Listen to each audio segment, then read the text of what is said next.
Hai, halo semuanya, apa kabar? Semoga baik ya.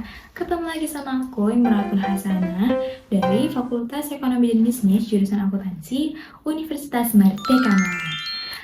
Pernah nggak sih kalian beli suatu barang atau pakai jasa, tapi sadar kalau cuma satu perusahaan aja nih yang menjualnya? Mau cari tempat lain nggak ada, mau nawar harga nggak bisa.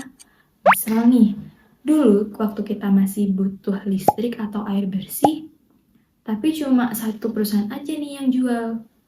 Nah, kondisi pasar seperti itulah yang akan kita bahas pada kali ini, yaitu pasar monopoli. Apa itu pasar monopoli? Pasar monopoli adalah bentuk struktur pasar di mana hanya ada satu penjual atau produsen yang menguasai seluruh penawaran barang atau jasa, di mana barang tersebut tidak memiliki pengganti yang dekat atau setara. Jadi, perusahaan ini mewakili seluruh industri. Pasar monopoli juga memiliki 5 ciri-ciri utama. Yang pertama, hanya ada satu penjual, di mana pemasok barang atau jasa dilakukan oleh satu perusahaan saja. Yang kedua, ciri-cirinya adalah tidak memiliki pengganti. Maksudnya, jika konsumen ingin menggunakan suatu barang atau jasa, ya hanya ada di tempat itu saja, di satu perusahaan satu itu saja.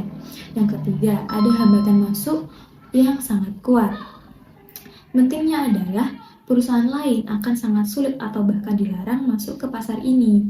Hambatannya bisa itu berupa aturan hukum, penguasaan teknologi, kemudian butuh modal yang sangat besar, atau bahkan izin dari pemerintah. Nah, keempat yaitu penentuan harga. Berbeda dengan pasar lain, penentuan harga di pasar monopoli ini ditentukan oleh penjualnya. Sehingga entah itu mau dinaikkan, mau diturunkan, mereka memiliki kendali penuh. Yang kelima yaitu promosi tidak terlalu dibutuhkan. Jadi, di pasar monopoli ini mereka tidak terlalu membutuhkan promosi, mereka jarang menggunakan iklan.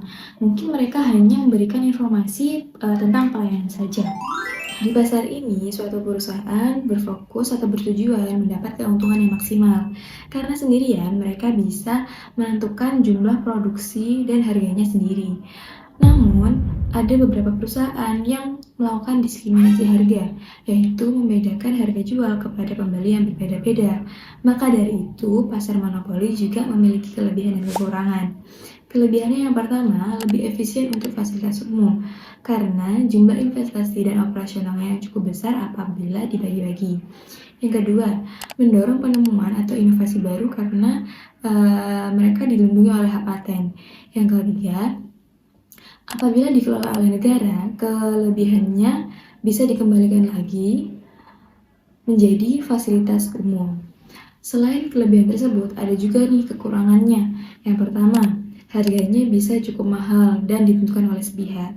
Kemudian, kadang ada beberapa perusahaan yang pelayanannya bisa dibilang kurang baik.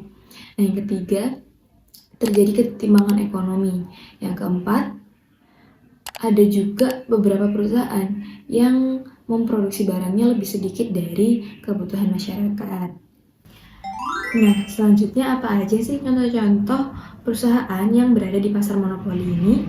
Yang pertama, itu ada PT KAI atau PT Kereta Api Indonesia. Kenapa demikian? Karena KAI ini merupakan satu-satunya jalur transportasi kereta yang dimiliki dan ada di Indonesia.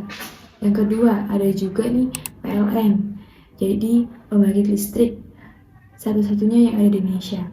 Kemudian ada juga PDAM, ada juga penemuan obat baru. Jadi penemuan obat baru ini memiliki hak paten atas penemuan obat baru seperti itu.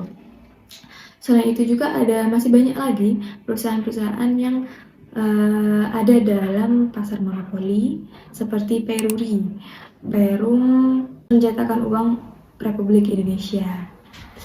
Itu tadi penjelasan lengkap mengenai pasar monopoli. Singkatnya, pasar ini adalah pasar yang dikuasai oleh satu pihak saja, memiliki kekuatan untuk menentukan harga, serta memiliki hambatan masuk yang sangat sulit ditembus. Meskipun sering dianggap sebagai pasar yang merugikan konsumen, Tetapi pasar monopoli ini tetap dibutuhkan untuk sektor-sektor tertentu seperti pelayanan publik. Namun harus tetap ada pengawasan ketat dari pemerintah demi kesejahteraan kita semua sebagai masyarakat. Semoga penjelasan tadi bisa menambah wawasan dan mudah dipahami kita semua ya. Terima kasih sudah menonton video sampai akhir. Jangan ragu berdiskusi kalau ada pertanyaan. Sampai jumpa di video selanjutnya. Semoga belajar semua.